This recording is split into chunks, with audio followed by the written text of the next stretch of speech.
Assalamu alaikum dear students, hope you are all fine. Welcome to the practical course of Biomedical Instrumentation 2. Here's your lab instructor Nashita Alwaz.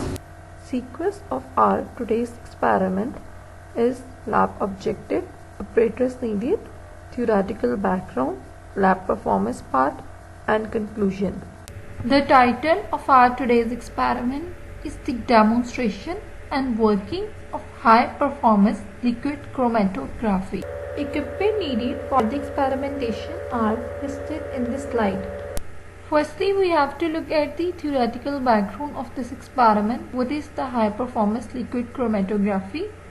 High performance liquid chromatography is an analytical technique to separate, identify and quantify components in a mixture.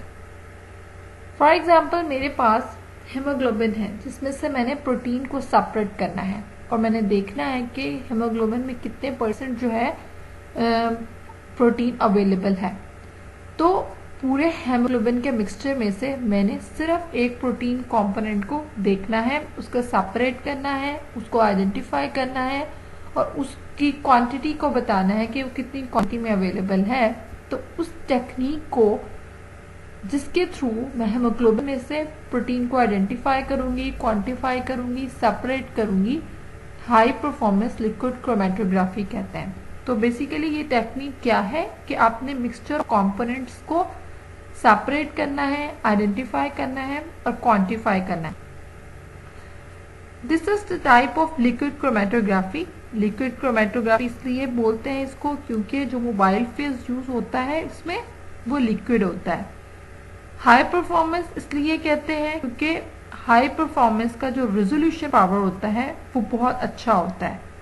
Resolution power means ability to distinguish between two components. HPLC is a chromatography technique that can separate a mixture of compounds that are dissolved in the solution. ये किस लिए helpful होते हैं? ये identify करने के लिए helpful होता है HPLC के। आप लोगों ने प्रोटीन की टाइप्स को आइडेंटिफाई करना है, आपने न्यूक्लिक एसिड को देखना है, कार्बोहाइड्रेट्स को देखना है, पेस्टिसाइड्स को देखना है, अमाइनो एसिड्स को देखना है, हाइड्रोकार्बन्स को देखना है, पिगमेंट्स, एंटीबायोटिक्स, स्टीरॉइड्स की टाइप को आइडेंटिफाई करना है। इन सारे कंपोनेंट्स को आइडेंटिफाई करना है कि वो किस क्वांटिटी में अवेलेबल है और उनको प्रॉपरली सेपरेट करना है कंपोनेंट मिक्सचर से।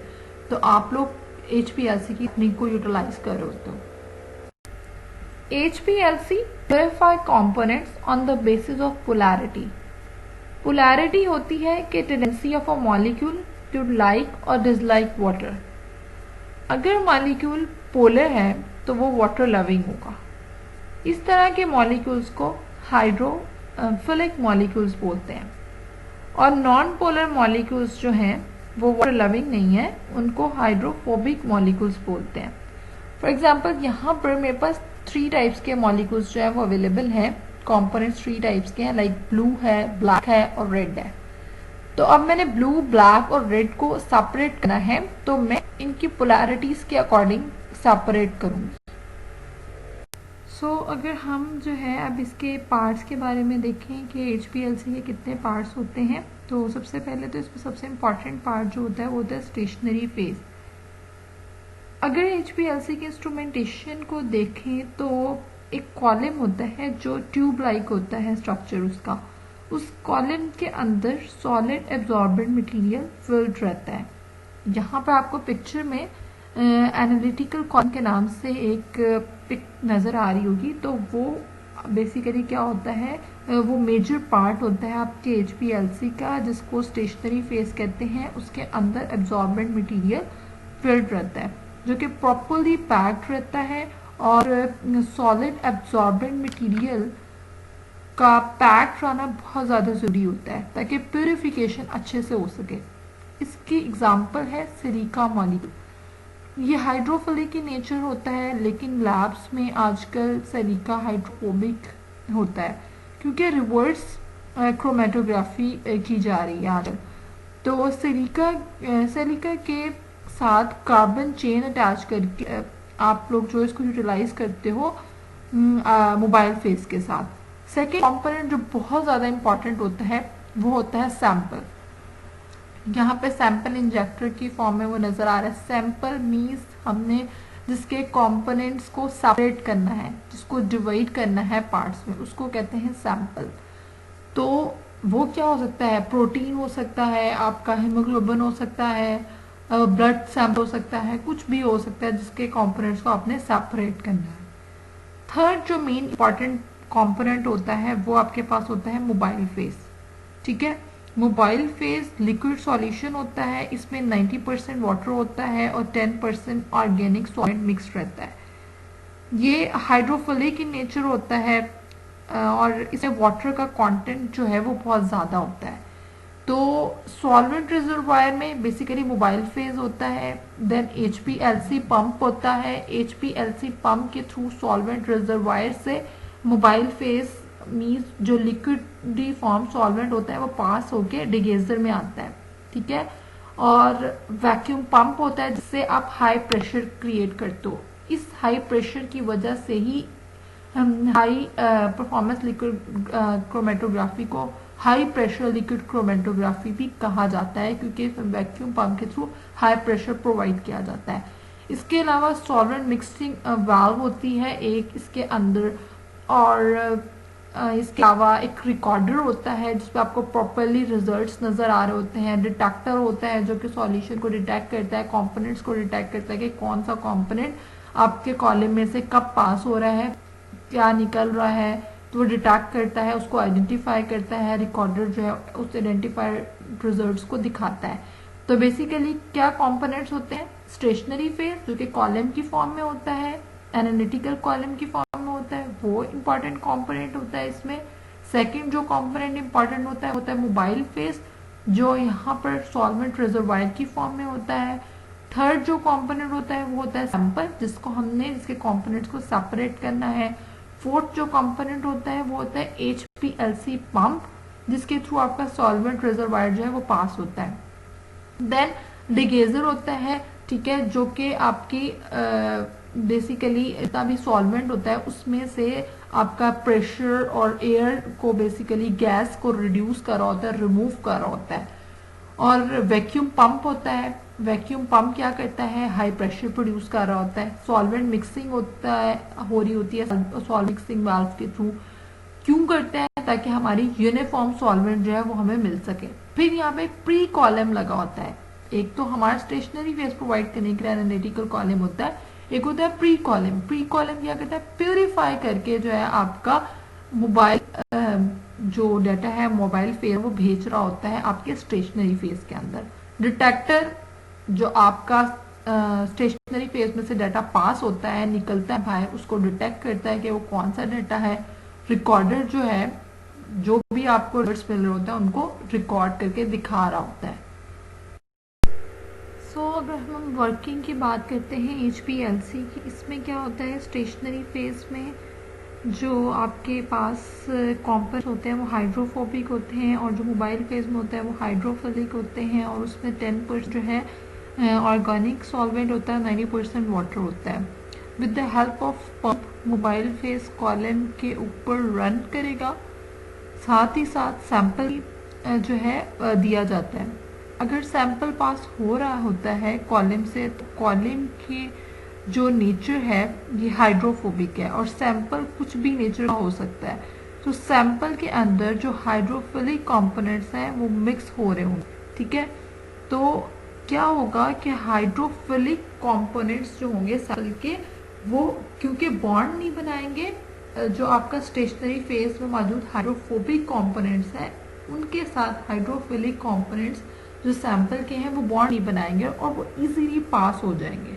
ठीक है, तो इजीली पास होके आपके पास जो नीचे एक वाल्व होगी जिसके अंदर एक्स्ट्रा मटेरियल जाना होगा वहां पर ले जाएंगे, और डिटेक्टर उसको डिटेक्ट कर लेगा कि जो कंपोनेंट्स मेरे पास सबसे पहले आए हैं वो है हाइड्रोफिलिक, क्योंकि इन्होंने अपने स्टेशनरी फेज में हाइड्रोफोबिक कंपोनेंट्स के साथ कोई बॉन्डिंग नहीं की। तो जो सबसे पहले मुझे कंपोनेंट्स मिलेंगे हाइड्रोफिलिक होंगे, इस वजह से वो सबसे पहले जाएंगे, उनकी जो मूवमेंट होगी वो सबसे फास्ट होगी, इसलिए होगी क्योंकि वो कोई बॉन्डिंग नहीं बना रहे स्टेशनरी फेज में मौजूद हाइड्रोफोबिक कंपोनेंट्स के साथ। फिर हम क्या करेंगे, जो हाइड्रोफोबिक कंपोनेंट्स रह जाएंगे आपके स्टेशनरी फेज के अंदर सैंपल के, उनको अब हमने डिफ्रेंशिएट करना है। उनको हम किस तरह से डिफ्रेंशिएट करेंगे, क्योंकि वो तो जो है रेजिन के साथ बॉन्ड बना चुके होंगे। तो उसको डिफ्रेंशिएट करने के लिए हम ये करेंगे कि हम वाटर की क्वांटिटी जो है 90 से आहिस्ता आहिस्ता कम करते हुए 10 ले आएंगे, और ऑर्गेनिक कंपोनेंट्स की क्वांटिटी जो है वो आहिस्ता आहिस्ता बढ़ाते हुए 90 कर देंगे, उल्टा चलेंगे।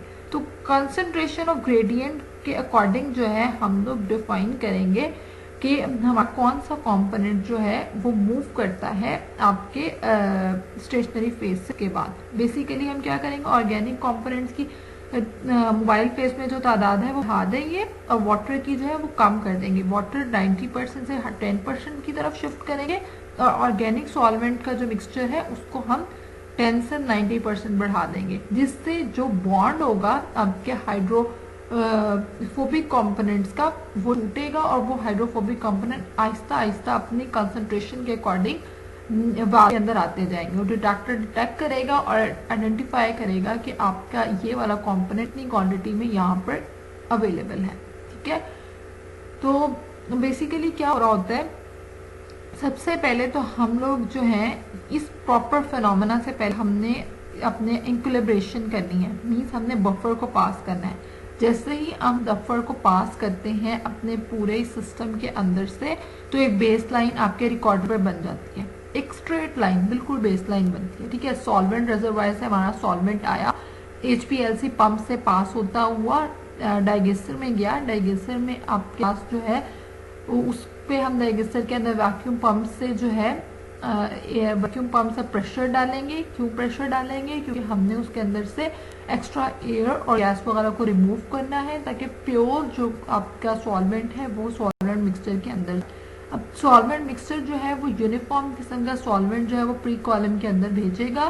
प्री कॉलम जो है आपकी इम्प्योरिटीज वगैरह रिमूव करेगा और आगे भेजेगा।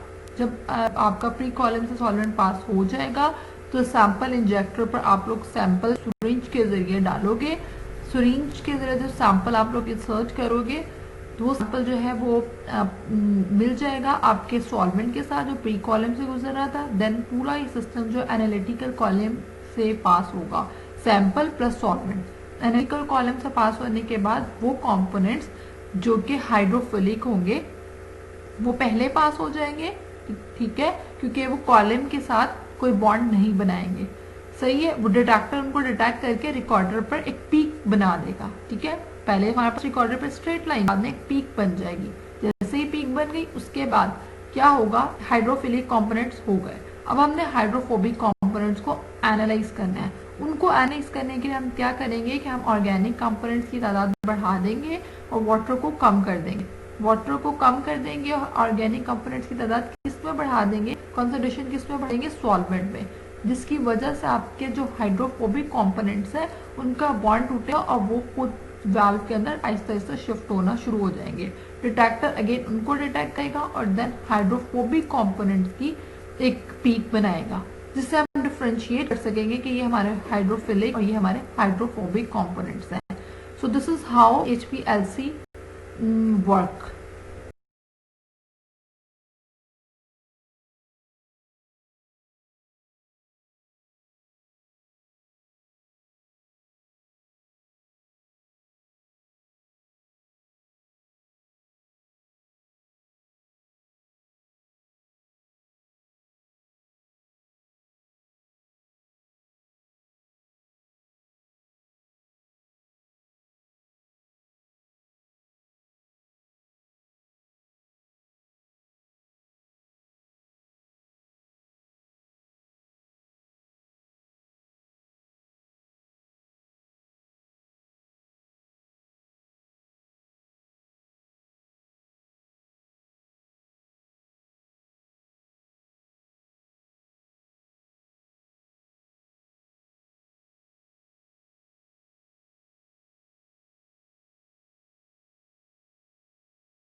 जो आपके डिटेक्टर होता है वो रिजल्ट्स आपको जिस रिकॉर्डर पे शो हो रहा होता है और जो ग्राफ आपके पास रिकॉर्डर पे नज़र आ रहा होता है उसको क्रोमेटोग्राम कहते हैं। क्रोमेटोग्राम में आपके एक्स एक्सिस पे रिटेंशन टाइम होता है और वाई एक्सिस पे आपके पास कंसंट्रेशन होती है या इंटेंसिटी होती है। रिटेंशन टाइम क्या होता है कि आपका सॉल्यूशन कितनी देर तक जो है स्टेशनरी फेज से पास हुआ है, कितनी देर तक कॉलम से गुजरा है आपका सैंपल सॉल्यूशन, ठीक है, कितनी देर तक वहां पर रहा है, उसको रिटेंशन टाइम कहते हैं। और उसके अकॉर्डिंग हम कंसंट्रेशन या intensity of the solution identify करते हैं। अब पीक जितनी एक्सपैंड होती जाएगी उतना एरिया बढ़ता जाएगा, ठीक है। तो हम लोग पीक के अकॉर्डिंग एरिया के अकॉर्डिंग ग्राफ के एनालाइज करेंगे कि आपके सॉल्यूशन की इंटेंसिटी कितनी है, उसकी कंसंट्रेशन कितनी है, और उसके अकॉर्डिंग डिफ्रेंशिएट करेंगे कि एक सॉल्यूशन इसकी कंसंट्रेशन इतनी है, उसका एरिया इतना है, तो ये जो है ये कंपोनेंट है। अगर दूसरा कंपोनेंट है उसकी डेफिनेटली कंसंट्रेशन जो है वो डिफरेंट होगी क्योंकि उसका पीक एरिया और total area of the concentration जो है वो डिफरेंट होगा। तो हम कंसंट्रेशन के अकॉर्डिंग इंटरप्रेट करेंगे कि हमारा ये कंपोनेंट इस कंपोनेंट से डिफरेंट है।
From this experiment, I have learned about the basic purpose of high performance liquid chromatography, part of the high performance liquid chromatography, and the working principle of HPLC.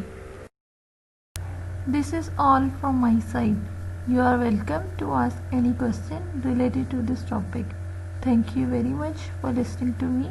Good luck. Allah Hafiz.